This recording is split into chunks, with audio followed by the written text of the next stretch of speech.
भाई और बहन के प्यार में बस इतना फर्क होता है कि रुलाकर जो मना ले वो भाई है। रुलाकर जो मना ले वो भाई है।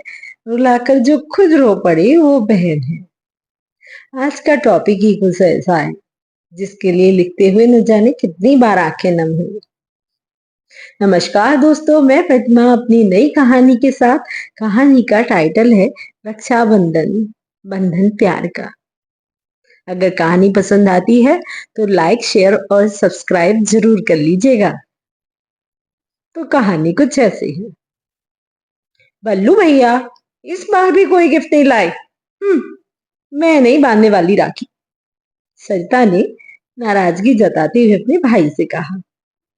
अरे ले आऊंगा, तू राखी बांध देना। नहीं, मैं नहीं बांधूंगी। अरे बांध दे, दादी ने कहा। दादी दोनों का प्यार भरा झगड़ा देखते हुए मुस्कुरा रही थी।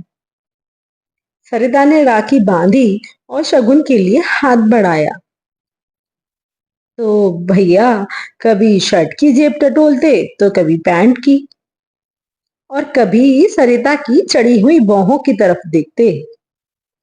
तभी उन्हें जेब में एक नोट होने का एहसास होता है तो निकालते हुए बोले, अरे ये कहाँ से आ गया? और वो 500 रुपए का नोट सरिता को देते हुए बोले, ले ले लेना अपने लिए गिफ्ट। और फिर दादी से बोलते हैं, दादी पता नहीं कैसे आ गया ये नोट, मेरे पास तो कुछ भी नहीं था। दादी बोली, बहनों की किस्मत से अपने आप ही भगवान दे देता है। सरिता शादी के कई साल बाद जब राखी के लिए जा रही थी तो ये सब बचपन की यादें उसकी आंखों के सामने फिर से एक मूवी की तरह चल रही थी। एक के बाद एक यादों को वो जीवंत करती जा रही थी। किस तरह वो और उसके भाई बचपन में लड़ते झगड़ते और फिर भी एक साथ रहते। छोटे शहर में रहने के कारण पूरा स्कूल और कॉलेज जानता था कि वो किसकी बहन है। कोई सरिता की तरह गलत नजर से देख भी नहीं सकता था। आज भी सरिता को याद आ रहा था जब स्कूल से ट्रिप जा रहा था और सरिता के पापा ने बिल्कुल साफ मना कर दिया था कि नहीं, ट्रिप पर नहीं जाना है।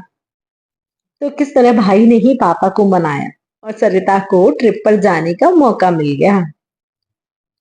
किस तरह सरिता भाई की जीन्स और टी शर्ट पहन लेती तो फिर दोनों में कितना झगड़ा होता था।